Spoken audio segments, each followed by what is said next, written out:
Hi folks, welcome to Monday's edition of the iWrite Radio podcast. Apologies about missing the broadcast yesterday. I wasn't feeling well and Jimmy was working, and you don't want to have just Stuart on your screen. I agree 100%. You don't want me on your screen just telling you what's what. You get so fed up. Okay, so today we're going to cover the press conference. And there's a wheen of stuff. Mike Small's got a piece in Bella. Peter Bell's got an answer to a piece in the National. It's about... It was a virtual conference. That's the thing. Run by Business for Scotland. Jimmy's a big fan of McIntyre Kemp from Business for Scotland. Mm-hmm. And there's various other bits and bobs that will pop in as and when necessary. I caught the BBC version of the presser today, so had the joy of having to listen to Richard Leonard. I flicked across to see him and flicked back again immediately. So the press conference, mostly about students, because students are alone in the world of having to obey the lockdown, apparently. Jimmy, did you catch the presser today? I didn't, mate, no. I have some sympathy for some students and I have no sympathy for others. So you guys go and then I might just chip in. Stuart? It was predictable. It wasn't the student that they would talk about students. I think before we go there, it's worth just saying that there's a surprise drop in the increase in number of positive cases of the virus. It's only 222 after, what did they have? 700 and odd on the day before, which there is some doubt if this figure is accurate. It's down to 6.9% of those tested, and whereas the last time they were up about 16 or 17%. I think what's worth mentioning here is the fact that nobody had to question the figures. Nicola Sturgeon mentioned them in her opening statement and said at the time that she's asked Scottish Health to look at whether there's been a glitch, or more likely, is it just a weekend effect? In fact, was there not a period when they actually had the registrars available over the weekends to register deaths, but they're not on a Sunday. In their normal routine now. They're not open on a Sunday now. Not now. But it's the politics of it. She's very good by saying, look, we don't really believe these figures. They're too low. So please treat them that way. She did say she was worried about the hospital figures. Yeah, they've gone up. From 48 in hospital on the 15th of September till this latest figure is 122. So they've gone up quite a bit. They're up by 14, and 14? intensive care is up by, I think, 4. Which, when you look at 70 odd, Norrie. But Stuart, that's over a fortnight, you know. From the 15th. Yeah, but I'm saying on a daily number, they're up 14 and up 4, which is worrying in itself when there has been very small rises, if any, if not in fact drops. So she's pushing it's back with us, boys. Lock your doors. Well, that's kind of her message. Her general message was very much a case of, yes, it's back, and we've made some very difficult decisions. She got pressed by the press mostly about students, but if her general message was, look, yes, it is getting tough. We have made some very difficult decisions. We do balance the odds. We do look at all the information. Yes, we cover the science, So, well, the other big one was this research from Bristol. How often does research just tell you what common sense would have told you anyway? That there was going to be a rise in cases if the students went back to university. Why didn't you pay attention to it and prepare for it? Why do they need research for Bristol University? Why not just take a look at what happened in America? Well, I mean, the colleges went back in America and it exploded. So that was bound to happen here. The decision was taken because universities are tied into 10 and 20-year deals to facilitate the financiers who are behind student accommodation. And the unis just didn't have the money to pay that rent, so they insisted on the students coming back to pay it. There's no other reason for that decision being taken other. Okay, but Jimmy, there's still there's the. Did they not foresee the huge row about that and how it and just that people would be saying exactly what you've said, Jimmy? Sure, it was a decision between two rows. That's what it was. Oh yes, but what about I mean, the universities? If Jimmy's right, and he could well be, they must have realised that it's all going to come out in the wash, and they're going to get slagged off anyway. Yeah, I don't think the universities care, mate. At the end of the day, as long when you're running a uni, when you're up at that rarefied level, it's all about cash. It's all about money. Yeah, it's a business. Yeah.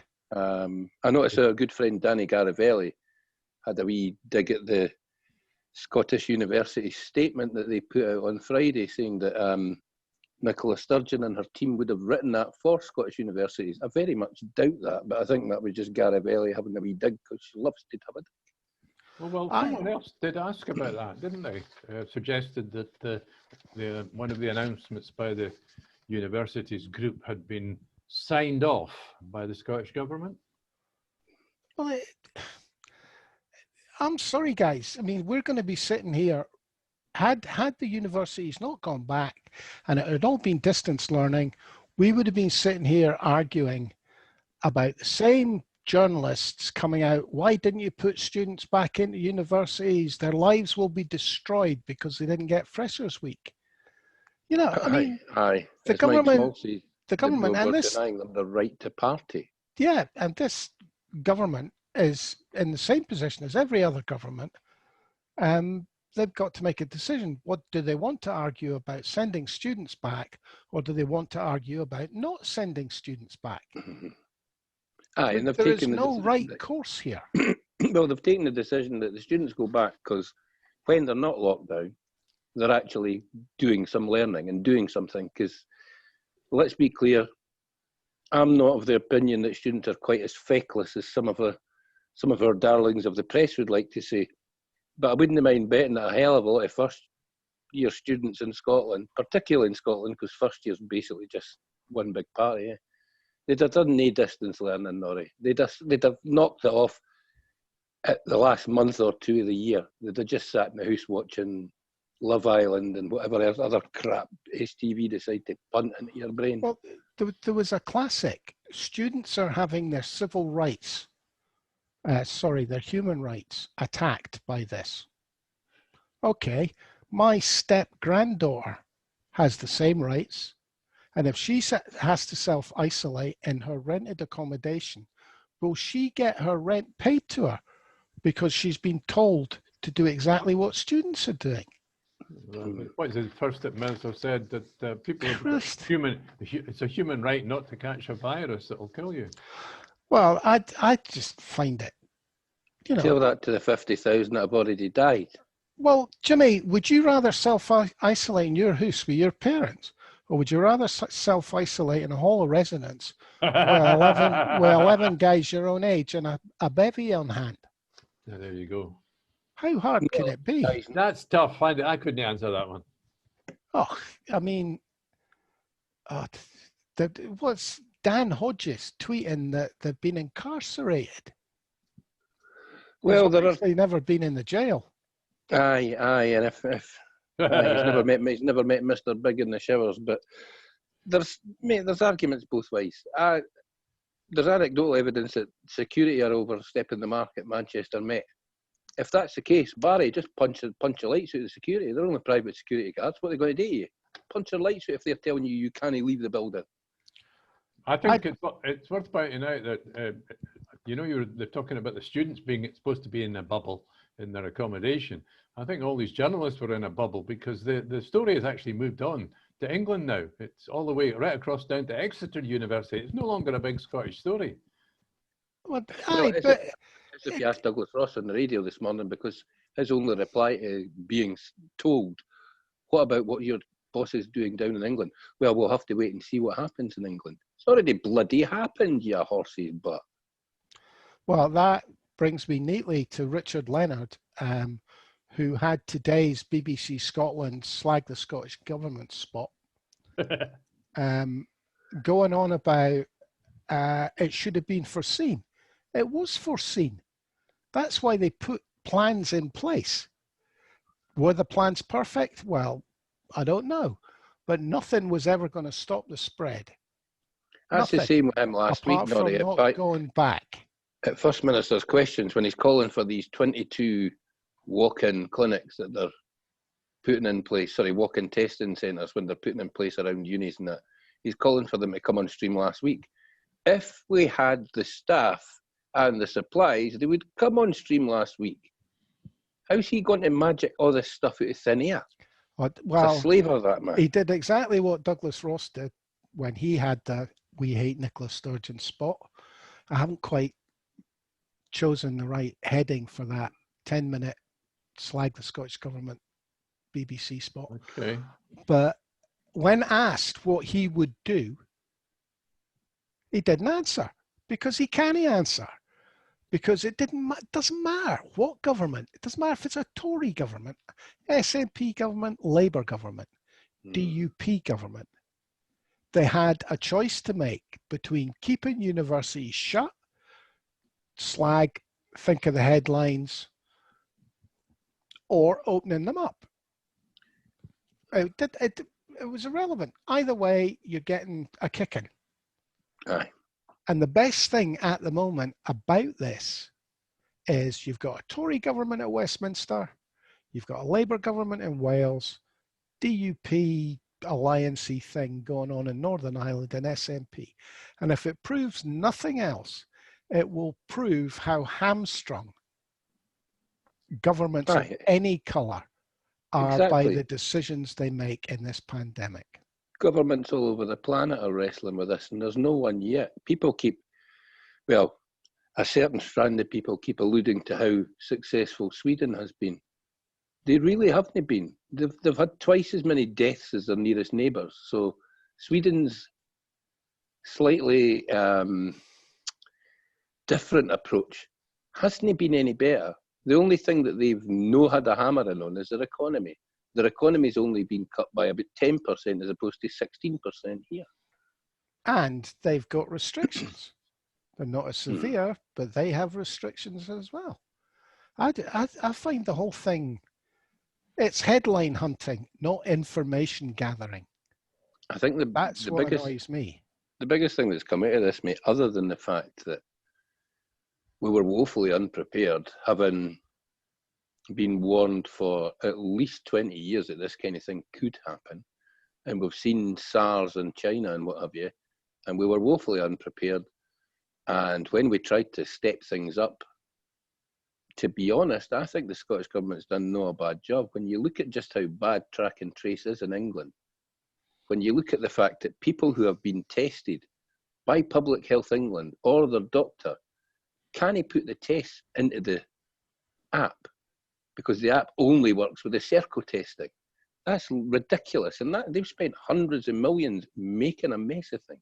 Did you see the woman on telly this morning? She's actually shielding, but she got a job. Youngish woman. She got a job as a contact tracer. She's been a contact tracer, paid for 4 months, working from home. She's only had one person to contact in 4 months. That's private sector efficiency for you, Stuart. I think it will prove in the long run. I'm not sure it's been proven, but it seems to have been that the English decision to go private was the wrong decision, because it appears Wales track and trace is working very well through the NHS, and Northern Ireland's working very well. What's happened to Northern Ireland, by the way? It's suddenly gone hairy with infections. You mentioned that last week. I haven't really checked on that. It was doing really, really well. And then it had an explosion of infections last week. Really? I had a very passionate supporter telling me that she'd been watching the Senate, as it's called, in Wales, which is the Welsh devolved parliament. And she was well impressed with Drakeford. Yeah, he's there. Yeah. and that he is very good at That's the Welsh First Minister. yeah, putting all his opponents on the spot. He's really strong. Stronger than our Nicola was the description I got. I actually, well, did she lose her temper? I don't know, but she had a wee fizz today. Yeah. At the guy from the Times, wasn't it? Yeah. What was she asked about? Oh yeah, it was almost one. It was one of those you're trying to put words in my mouth moments. When we got you, you didn't take account of the evidence. Was the suggestion that she said that you made me? You know. Yes, you're right. It was the man from the Times. Well, I mean, your only answer to those sort of things, as far as she can't do it because she's a politician, is to turn around and say, right, from now on, we'll do everything Bristol University does because you told us to. I wonder how Bristol University is doing for infections, having done the research. I'll make no comment. I didn't go to Bristol University. I went to Bristol Polytechnic, now the west of Scotland. But the west of England. That's because you're working class, mate. No, because they had a Marxist faculty there, so that's why I went. Right, Stuart, what else caught your eye? I think we've got to talk about the possibility of the Holyrood election being postponed till November next year, and the rumour that it will be postal votes only, because that rewinds you into who does that suit. And we don't yet have a conference for date for the SNP, which should be coming up soon. And there's a motion there to have a discussion about possibly not asking for a Section 30 order to have a referendum, which sounds like an excuse for another delay to me. What do you think, Norrie? Do you agree? I don't think the SNP will do anything to delay the election if they can possibly avoid it. It would have to be really cataclysmic for them to push it to November. Again, you can't complain about having it on time, even if it's postal ballot only, which I don't think will happen either, because it's not that difficult to socially distance a polling station. You might be asked to bring your own pencil. The problem with extending it is what you'll get, every headline in the country will be police state, SNP, delay election to stay in power, blah, blah, blah. And it will be spun that whatever the numbers are, the SNP were worried about losing it. So I can't see it. I can see the opposition parties calling for it if the SNP are up at 55, 60%. Well, I mean, there you go. Well, behind my head, I know it's a very small subsample, but in a poll across the UK last week, the SNP polled 6%. Actually pulled more than the Lib Dems. The Lib Dems are polling in England. It's SNP, but in theory, only have supporters in Scotland. You know what I mean? So it looks as though they're still strong. Is this a Westminster poll? Yes. Yes. Westminster voting intentions. I'll move out of the way. There you go. Britain elects. All right. Okay. There you go. Well, the Labour 42%, Conservatives 38%. Jimmy? I can't see it being postponed. I'm like you, mate. I didn't see why the SNP would be polling at record numbers and actually do their opposition a favour by postponing the election. Frankly, America's going to run an election that's what? So I'm having to think 60 times the electorate of Scotland. They're running it this November. Why on earth do we have to put it off for another year? To roughly about, usually in a Scottish election, there's about 2 million people vote. So you know what I mean? It should be an absolute piece of piss to put the election on. It surprised me when I heard the news, and my question is, who does it suit, and who's been feeding this information to the press? Well, it suits, at the moment, it suits the opposition. The opposition must be praying every morning for a disaster of some form to hit the SNP. So it suits them to delay until a disaster happens. Well, They're not very good at their disaster dancing, if that's the case. well, look, True. that possibly goes with another story that somebody called Henry, his second name, an activist in Sighthill in Edinburgh, is suing the SNP management over breaking rules and things, something to do with who can and can't stand as a candidate. This will be the Joanna Cherry thing, is it not? The Aye. NEC decision that you have to give up your seat as an MP if you want to stand as an MSP. It's a bit more than that, mate. He's suing them for his membership fee and his dues for the last few years, because he's decided that the SNP are doing nothing to gain independence, and that they've broken a few rules of the party. So he's clearly a bit of a Fruit Loop, but if it gets to court, it'll bring into light some of the decisions taken at NEC and above level. It's a seriously destructive move, I have to say. He And must be we're very annoyed. Of course, tomorrow we will presumably have some progress on what they call the Salmond inquiry. Last week's meeting was held entirely in camera, or in fact, which is a strange term when you think about it, because they didn't have a camera on them and they had it in private.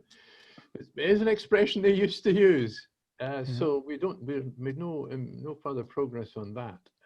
I think the opposition is hoping for blood on this. Blood all over the place when it comes to the Why was it held in camera with the alphabet women appearing? They were discussing something that they didn't want us to know about. That's all I know. Well, that was always going to happen. They said for the start that certain parts of the procedure would be done privately. I think Nicola's under pressure. I think there's some serious pressure for her to get her story straight and possibly decide whether she's going to chuck herself under the bus or her husband. I've no idea why she decided to jump into a Twitter spat on Scottish Indie Twitter on Saturday, other than the fact that I'm assuming she thought she was doing a pal a favour, but she made herself look an arse as far as I'm concerned. What was that about? She's clearly picked a side at the NEC. She's picked a side she's effectively endorsed a candidate in a selection battle, an internal selection battle. And then she went on to describe the fact that that candidate had been pulled up as a liar in one of her video chats to that constituency, because she'd claimed that she'd set up a group that she was in fact involved with but didn't set up. Somebody pulled her up on that, and all of a sudden Nicola Sturgeon's tweeting nonsense about misogynistic abuse.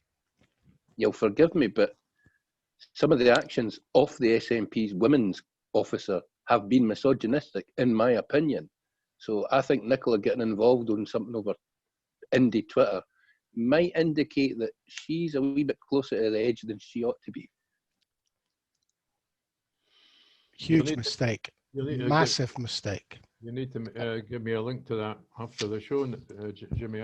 Anybody in the SNP or independent supporter that underlines Nicola Sturgeon is making a colossal mistake. I think she undermined herself on Saturday, mate. No, I didn't see it. I'm not going to disagree with you, but I just do not understand why people cannot read the statistics. If you got anybody that goes after Nicola Sturgeon right now, is do what you want after the Holyrood election, but if they can hit 55, 56%, I just do not understand it. These people calling for her head. And I'll be frank with you, I don't care what Murrell did. If him going undermines her, he shouldn't go either. Well, there you are. It's a bold statement to make, mate, because I consider myself a Salmond supporter. I think he's way out of line. I think he's a million miles out of line in his actions. And my worry is that what I dismissed as conspiracy theorists in the past about this cabal around her, but Rhiannon Spear that she came out to defend. She's a Marmite character, mate, and if Nicola's willing to put herself in the line for somebody like that, I think her judgment needs to be called into question on that. That's funny. That No. I guess that must be Rhiannon Spear. I didn't know about this detail. How did I get Well, to that person? She's up to her neck in it again, Stuart, and Nicola came out to, as I say, effectively, it was 4 tweets, and the last one mentioned misogynistic abuse. You'll forgive me, but the stuff that I seen, half the people having a pop at her were women. So I struggle to just think work out where the misogynistic stuff came from. Presumably with a few tweets that they decided that they were wanting to. I'm sorry, this is politics. And God, talk about throwing away a lead. I just find it incredible. Right, no, this is what I was just going to say, right. Who does it suit to drag all this potential mess out into the open? And who does it suit to delay it? It suits our enemies. Yeah. Aye, but Stuart, you can't just sweep it under the carpet. Murrell's actions are deplorable. He's had a pop. At the time he decided, he was sending these WhatsApp messages. Okay, Jimmy, what's a price worth paying to get rid of Murrell? There's no a price worth paying. I think he should step down, mate. Any other chief executive, if that was a company and he'd been caught stirring the shit to try and get rid of one of the other directors, he'd be out the door. Well, not necessarily. Well, but my point is this, for example, we've got all these contesting, all these selections, different candidate selection battles coming up. There could be a whole session, there could be weeks of these going on, all in public. No, well, that's the problem. When did who in the SNP took the decision to make all this quite so public? When in the past have you seen candidates having a pop at each other for candidate selection? This stuff's meant to be done internally. It's the candidates made that decision, Jimmy. Well, Angus Robertson's the first one I knew that came forward and started punting out bloody videos online and that. Angus Robertson's Nicola's right-hand man, mate. No, he was not disagreeing with you. And they were not supposed to go, unofficially, there was a rule that they weren't even, he went ahead of before. He went ahead of time. As I say, I can't think. Candidate selection, or you went to the candidate selection meeting for the Deirdre Brock one, didn't you? Yeah, I've been to a few. Aye. Was that all over Tinternet before you went to that meeting, or is this just a new thing? No. The candidates sent out, the SNP sent out an email on behalf of the candidates, which was basically a CV, which allowed you to sort of do a bit of research. They then had a live meeting for members where they all got a chance to speak, and there was hundreds of them. And that was excellent. I'm just people that spoke there all got selection for somebody: Joanna Cherry, Michelle Thompson, and Deirdre. I'm just wondering who at the party took the decision, because there must have been somebody at Party HQ that took the decision that, this time around for candidate selection, we're going to take our skid mark boxers and we're going to sit in the front garden and wash them in front of everybody, because that's what's going on now. Well, I don't disagree with you. I mean, my problem here is that it's the carpetbagger thing. There are too many people want to be politicians, and the easiest ride at the moment is on the back of the SNP wave. Aye. And, everybody gets to stand. That sounds great until you get plonkers who decide that the way to win this election is to get themselves on the telly or putting out videos before they should be, etc., etc. They should be disciplined for it. And that includes Angus Robertson, who they're obviously desperate to get back in. Aye, Angus has got a free pass, mate. He can do what he wants as far as they need to tighten it up. They really need to tighten it up. And they need to sort out the NEC, and all that can be done behind closed doors. It should be done behind closed doors. I mean, didn't get me wrong. I've seen some fabulous. I've read some fabulous stuff. There are some wonderful candidates out there. I think I was saying to you when I popped along for a visit, mate, that Humza Yousaf's missus is standing, and automatically I thought, oh no, can the idea another couple in politics? You're like, to be honest, mate, I reckon Humza should step down and let his missus do the job, because she's a far, far better candidate than he is. I think, are you coming from the football angle, Jimmy? No, not at all, mate. She's of Palestinian descent and has been campaigning since she was a teenage lassie, mate. I think possibly the strength of Humza's campaign when he came into politics was actually her directing him and she was pulling the strings for the background. Well, I think it's messy. And as I've said before, it was always going to get messy. The bigger the party is, the more clods you have. Okay, well, there's too many people want to get their noses into the trough now, mate. Let's be honest, 85 grand a year for 3 days a week at Holyrood isn't a bad money. I mean, am I right then? Is it when I see, for example, there's a motion going ahead to have a talk or a debate or a discussion whenever this SNP conference comes up, which it sounds like it's a delaying tactic for a referendum, and then there's this Gordon McIntyre Kemp run organisation called Believe in Scotland, and they had a sort of virtual conference over the weekend, and they sounds as though they're more or less come up with ideas how to delay having a referendum. From where I'm a cynic. Well, I quite like a lot of what I've read for Gordon McIntyre Kemp over the years, but the whole Believe in Scotland thing, he's now talking about putting it Believe in Scotland ambassadors out there, and that's good business for Mr. Kemp, because he makes a good few quid training these people. Well, that's just an extension of the ambassador scheme he ran. Aye, business for Scotland, and he made a few quid out of that, eh? Well, so it seems to me that these are two initiatives that are just smelling of delay to me. They're not really action. Well, nobody can take action, Stuart, until the Scottish Government takes action. You know what I mean? There's nothing that Believe in Scotland can do, for example, that will bring forward the referendum. I think Believe in Scotland are a semi-official SNP organisation. I think they're that close. You're picking up on Peter Bell's point that the only thing that should be talked about and fought for is the dissolution of the union. No, that's not what he says, but he is. Sorry, read the last line. The last line, right. What the last line is, we can't be set right, but we can't. I have to go back a bit. The Yes movement can only unite enough to be effective as a campaign if it coalesces around the idea of ending the union. The Yes movement can only speak with one voice if that one voice speaks only with the one thing the entire Yes movement can agree on. Independent Scotland will be whatever it will be. We cannot promise it will be anything. We can't be certain of what it will be. We can be certain it won't be anything unless until we end the union. I mean, all he's saying is that he is saying that, you know, if you campaign like a movement,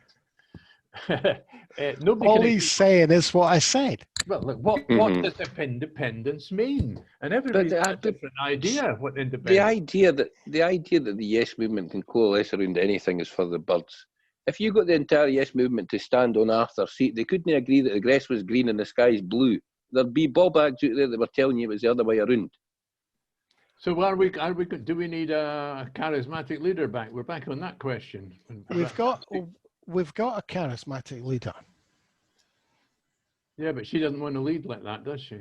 We've got a charismatic leader. That's the first thing. Can we find somebody who is better? Nope. No. There's nobody in the party that's going to. There's nobody in the party that would get you the numbers that Nicola Sturgeon has at the moment, and they're still growing. She doesn't want to go now, does she? Well, how do you know? God almighty.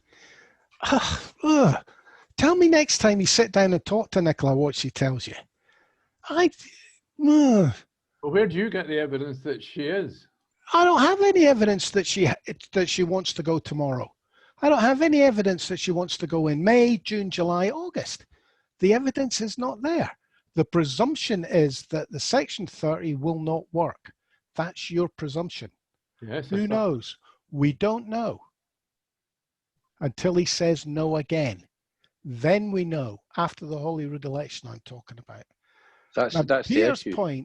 Peter's point about, us all fighting under one slogan is not going to answer all the questions that are going to be asked. No, that's the What problem. We currency are have you to. going to have? Dissolve the union. Yesterday, I bumped into a new friend. A new friend. I'll leave it with that. I don't think he's listening. Another old geezer in the park, and he first of all he said, Stay out of Flasher's corner, you. first of all he said, oh, we should get rid of all these politicians. They should close down the Lords. They should have the MPs and shut down Holyrood. So I knew it was on a sticky wicket from my argument to support the independence cause right from the start.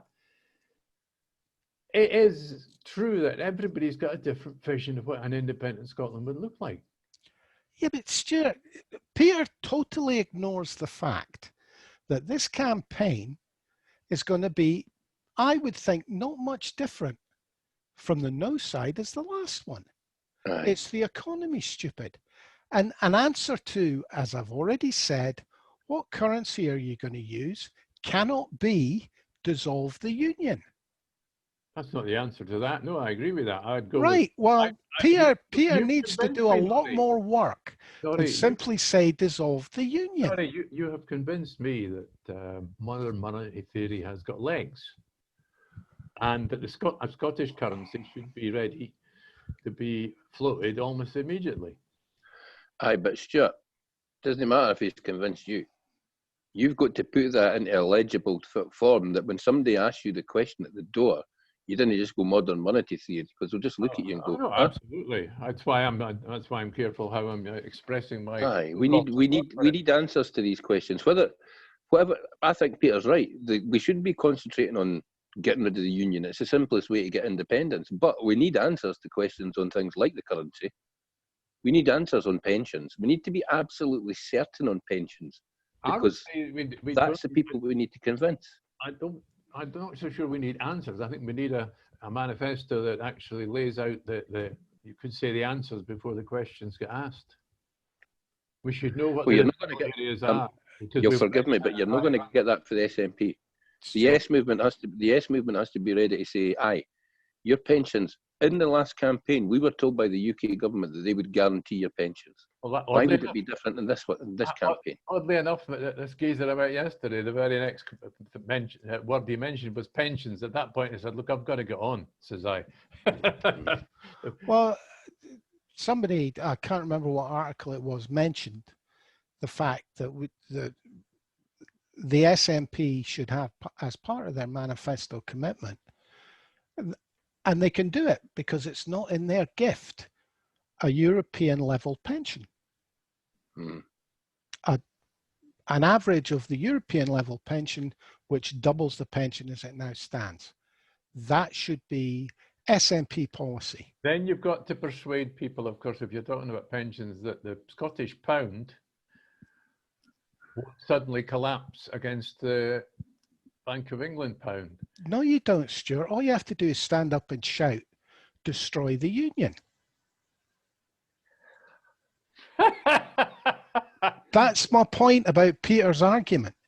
It doesn't stand up in a campaign. Unfortunately, a campaign means you have to answer questions. You can't simply say dissolve the union. You have to say dissolve the union so we can do X, Y, Z. Yeah, well, you can delay and delay and delay by answering too many questions. I think you need to boil it down to something fairly as close as you can to, because you're going to have a binary question. It's yes or no, isn't it? Well, you're going to have to but the tell campaign's me. not going to be binary. Well, that's the whole point. To get to the yes or no answer, you're going to have to put up a case for independence. The idea that was floated, that was a good article, that mentioned it shouldn't be about capitalism or socialism or whatever, it should be about well-being. Aye. That you should be arguing about standards of well-being in politics. That is a route that I could see independence taking. That could be a bit radical at the moment, but yes, I would agree with you on that. But you know, that might appear too radical. Most people, Well-being covers income. It covers everybody's income. You're not saying make rich people poor, make poor people rich, which is really the binary choice at the moment. Well, we're also seeing abject failure at all levels of government in London. So when people are asked the question, one of the big things is, I'm sorry, you've just watched David Cameron, Theresa May, and Boris make an absolute pig's ear of everything since the last time the question was asked. They broke every promise that they made to you the last time the question was asked. And they have dragged this country down to a level that is risible, where we're having borders in Kent and doing the Irish Sea because they can't solve this Brexit conundrum that they've caused. Meanwhile, do you think Scots, people that live in this country and people that work in this country, do you think we could make a worse job of it than the Tories have? well, That's a big, powerful answer. That's the question of risk. And the last time they had this, we were asked this question, the risk was, the biggest risk clearly was, well, we leave the shoulders, the broad shoulders of the UK. Oh, that's too risky for a lot of old people. Whereas now, with, as you say, Jimmy, with the state of government down south, the risk of going on our own, it's not looking so risky. It looks like we're here to stay. Particularly when you look at Europe and you know, as I say, I'm not a fan of EU membership. I'd rather go the EFTA route. But look at the support Europe gives to small countries. And didn't just point to Ireland like the SNP do. Point to Latvia, point to Lithuania. Look at the support the EU has given to those countries. Look at how wonderful their economies are. And the fact that the EU, not just through membership, but through, it genuinely does want to put an arm around people. It genuinely does want happiness for people that live in Europe. And happiness comes about through economic stability. And they've chucked money at these, Czechia, or whatever they call it these days, they've chucked money at them. Even Poland. The Poles are busily turning their noses up at the EU, but they've had trillions in EU funding over the last 20 years. Yeah, and the idea is the levelling up between European countries. I mean, talking about broad shoulders, come the turn of the year, February, March, April, you're going to see England shrug its shoulders and possibly throw Scotland off. Because once this Brexit stuff bites, you know, it's one argument that might suit us for a November election. Because the longer we give them to basically balls up their Brexit strategies, the more beneficial it will be to Scottish independence. The only time Brexit will get sorted is when the EU and Westminster sit round a table and deal with all the problems that Brexit causes. And that'll probably take another election down south, because do you think the EU are going to want to deal with Boris and Dominic Raab and people like that? I didn't think so. I think all trust is gone. Well, I think November will bring us one answer because of the American election. If Trump gets back in, these guys at Westminster are going to put their big tackety bits on and start laying into everybody. Well, talking of Donald and his ever so lovely tax returns that seem to have splattered all over the press since the New York Times or the Washington Times got a hold of them. I'm seeing a lovely meme here from someone on Twitter. Joe Biden, jointly with his spouse, paid $3.7 million in taxes in 2017, and Donald paid $750. Bernie Sanders, $343,000. Kamala Harris, over $500,000, and Donald pays $750. Oh dear. But the point that a lot of Trumpians are making at the moment is, how smart is Donald only paying $750? Jimmy, when was the last time you paid £600 tax in the UK? I don't think there's Aye. ever been a year where I haven't paid more than that. And I Aye. haven't got a Yeah, hotel. Yeah, but it depends how you sell it, of course. The argument is that he's not such a smart businessman. He's been losing a fortune. Well, I never He knew that hasn't he'd managed to paid get any his. tax. I never knew that he'd managed to get himself a $79.2 million tax rebate, and that the IRS have been chasing him for it for years because they reckon that they conned it out of them. So that's still not come to court. Apparently, that's about 10 years the IRS have been chasing him for Oh, I that. mean, he stung the Deutsche Bank for over 300 million as well. When they said, well, we want our money back because there's been a collapse in property values, he countersued. Well, it's it'll be interesting I can't think to I might see if it manage. makes any difference to him at all. I might want to stay up and watch the candidates debate. That could prove pretty When's that? interesting tomorrow night. Tomorrow First one's night. tomorrow night, about 2 in the morning on Wednesday. I think it'll air here, so I'll maybe just wait till the morning. I think that's a bit past my bedtime. Yes, I think so. Well, anything else to finish, boys? Ruth Wishart has got a nice article. She sums up, she's complaining about the unionist leaders all coming to Scotland and not having a clue about what's going on here, and telling us that we can't have a referendum because, according to Sir Ed Davey, when he was here, we can't have a referendum because Scotland's part of England. So that went down rather well. What? He didn't want Scotland to leave the rest of England. You missed that one, Norrie. Jesus Christ, that didn't take him long, eh? And I suppose Seriously, I'm sure I've been to public toilets and left things in there that are smarter than Ed Davey. And she reckons, and she could be right, but it refers back to what we've just been saying. It's clear to all but the willfully myopic. The Johnson government has neither the intellectual capacity nor strategic nous to cope with what's all the problems they're facing. God, I can't. But I mean, do you think he said that because he was warned not to? Do you think it was one of those cases where his speechwriter said, "Whatever you do, don't say Scotland's part of England"? There's every chance because he kind of, it was out his mouth and then he tried to grab it back and say Britain, so it came out as Ingridden. But the man's he's a bigger arse than two bums, mate. As I say, he should be phoning Nicola Sturgeon and thanking him for the job. The only reason he got it is because the SNP cut the head off the party when they unseated Joe Swinson. I mean, this is a man who was beaten in a leadership contest by Joe Swinson, and the Liberals going to pick him again.